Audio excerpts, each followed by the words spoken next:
Hello, I'm Lindsay Law, and this is Youth Rising, a gathering place for families to talk about mental health.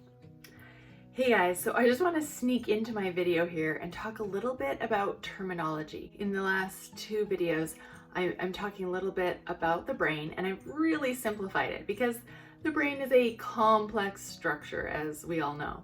So I've broken it down into just basically two parts that we're talking about. So when I talk about the cerebral cortex, it's actually the prefrontal cortex within the cerebral cortex that is doing that thinking. And we can also call it the thinking brain. And so I'll probably jump between those terms. And when we talk about the primitive brain, we're talking about the brain stem and the limbic system. We are going to talk about those things just in a simplified term, as in the primitive brain. So we've got the cerebral cortex and the primitive brain. Yeah. Last week, I briefly went over the difference between the primitive brain and the cerebral cortex. From feedback I received, people were looking for some more examples. So I want to give you guys an example of a thought that your primitive brain may create in this modern day that is not helpful. So let's say you've made a goal to work out every day, and one day you miss your workout, and your primitive brain starts telling you lies like, oh, you never commit to your goals, you're not really that good at working out.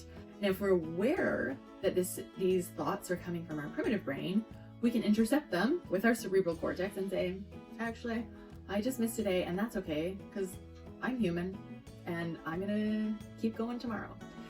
Instead of allowing our primitive brain to continue on a negative thought pattern that makes us feel less motivated to keep going and less good about ourselves. We talked about how the primitive brain wants to protect us, and because of that sometimes sends out negative messages about ourselves.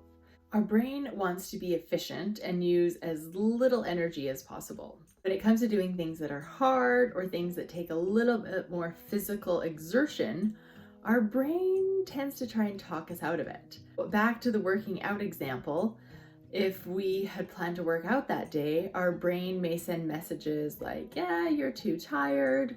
It's okay, you can do it tomorrow. Because of this, we must engage our cerebral cortex so that it can override those thoughts. Our primitive brain wants us to stick to things that are familiar, things it knows, things it's had experience with.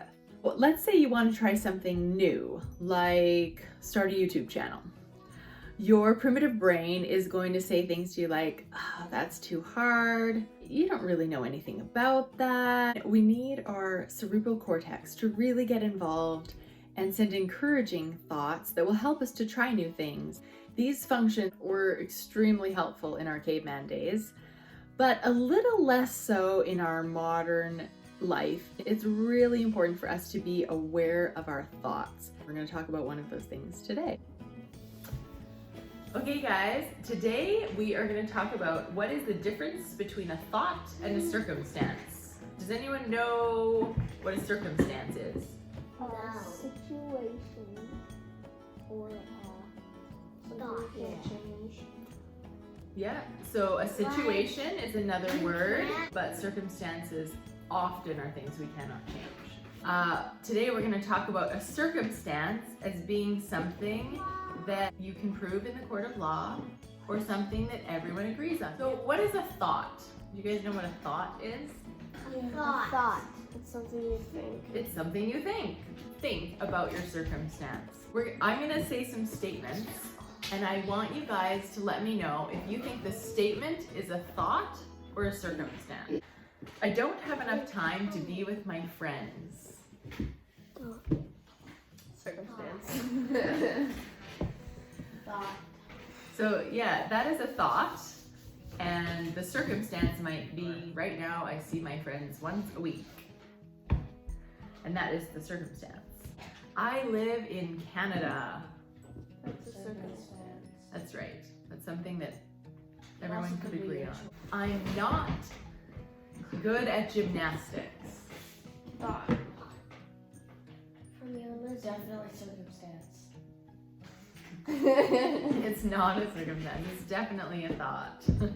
Thought from your lizard brain. Yeah. Maybe a circumstance is I fall a lot when I try to do a flip. That's a circumstance. Thought is I'm bad at gymnastics. I have a lot to do. Circumstance. So that is actually a thought. I I was gonna say thought. It's actually a thought. So maybe the circumstance is today I have a math assignment. Today I have an appointment. But those are the circumstances.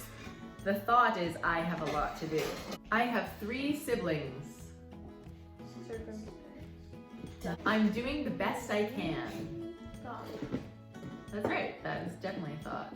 And it's a good thought. That could be a helpful thought, couldn't it? I weigh 130 pounds. Is it a circumstance or a thought? Circumstance. It's a circumstance, right? And you can have different thoughts about that specific. that? This week, like last week, is an opportunity to be more aware of our thoughts.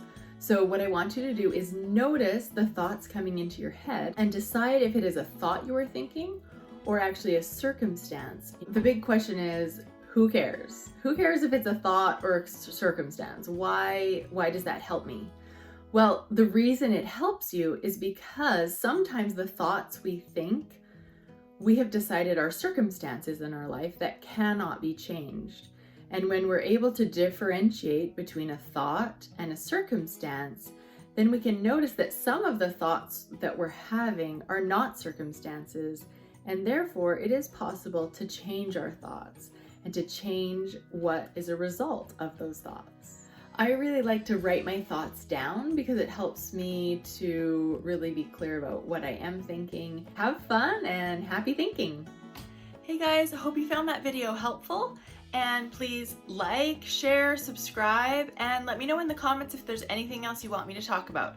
I've got lots of great topics coming, but if you have anything you want me to specifically cover, I can totally try and work that in. Have a great week.